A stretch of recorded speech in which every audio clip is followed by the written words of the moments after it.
वाली जो कार्य होते हैं जी वो चीजें होती है। अगर नागतंत्र किसी को अगर सालों से परेशान किया है, 2 जी। सालों से, 10 सालों से, तब तो उसे निकालने के लिए अनुमति महादेव की तरफ से मिल जाती है, जी गुरु जी। क्योंकि उसकी सारी डायग्राम चेक करेंगे ना कि कितना कहाँ नुकसान किया उसने, जी गुरु जी। तब जी उसकी महादेव कर रहा है तो करके उसे हम निकालेंगे। जी ठीक है।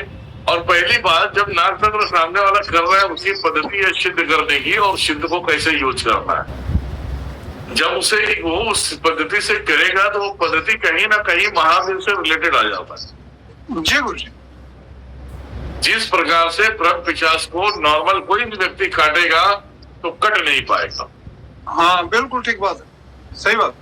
क्योंकि ब्रह्म पिशाच कहीं ना कहीं महादेव का भक्त है। बिल्कुल गुरु जी, ठीक बात। तो उसके ऊपर सपोर्ट करने वाले महादेव। जी।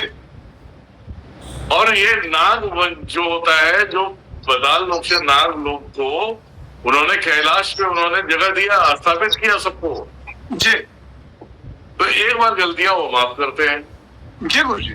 क्योंकि जहाँ पे भैया मंत्र चलते हैं, जी मंत्र में बहुत सारी चीजें जोड़ दिया जाता, तोड़ दिया जाता है।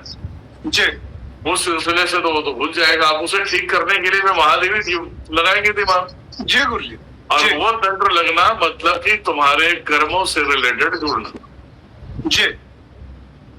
नाग तंत्र कैसा है आपको मालूम है कि काल सर्व दोष जिसके ऊपर पड़ जाए तो उसे पूरी तरह से बर्बाद कर दे। बिल्कुल गुरु जी, बिल्कुल करता है, ठीक तो बात। ये श्रेणी उसी में आती है। हाँ सही बात है गुरु जी, ये तो खुद मैंने महसूस किया गुरु जी, प्रैक्टिकल में देखा मैंने, ठीक बात। हाँ, ये चीजें जो है उसी में आती है। और ऐसा नहीं कि निकालना ये वो दुनियादारी नहीं, वो तो चलो हम कोई भी कितना भी जुबान दे दे तो अगर सामने व्यक्ति है तो मैं निकाल दूंगा, उसका टेंशन नहीं। जी गुरु। वो 2 महीने से लगा रहे, चाहे 1 महीने से लगा रहे, उसे निकालना मेरा काम है, वो निकाल दूंगा, उसका टेंशन नहीं। जी। पर क्या है कि उसको निकालने के लिए जिस ट्रैक से मैं जाता हूँ, जी। मान लिया जाए जिस रूट से मैं जाता हूँ उस रूट पे ऐसे चमन चूतिए जो है ना कभी चल नहीं सकते। जी गुरु जी। और वो जो रूट यूज करते हैं उस रूट पे सिर्फ आंख बांध सांग लगती है। जी गुरु जी। और ये आंख बांध सांग को ध्वस्त करके मैं आगे बढ़ता हूँ।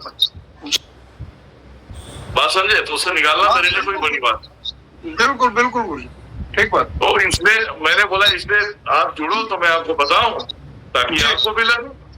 हाँ बिल्कुल गुरु जी, ठीक बात, मालूम होना ठीक है। बात है। वो तो गुरु जी ध्यान रखनी पड़ेगा, क्योंकि इसमें बार बार होगा, इनको फिर उस चीज का ध्यान तो रखना पड़ेगा गुरु जी, करवाना ही पड़ेगा दोबारा से पर्सनली अपॉइंटमेंट, तभी उसका हो पाएगा जो भी है। ये तो जनरल सी बात है गुरु जी।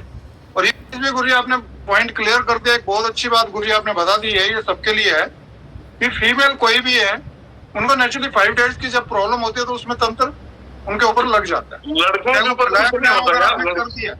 लड़कों के ऊपर कुछ नहीं होता। हाँ जी गुरु जी। जी। क्योंकि मेन जो है स्त्रियों पे जो है ना ये सब लागू होता है। हाँ जी गुरु जी। लड़के डेली नहाएंगे, डेली बाल धोएंगे, स्त्री औरतें डेली बाल नहीं धोते, ये ध्यान में रखना। जी गुरु जी। जी। क्योंकि उनके लिए ये शायद पद्धति ही उनकी है कि भैया 2-4 दिन छोड़ के बाल धोना है। जी। जी। और मेन तो बाल से ही गेम होता है।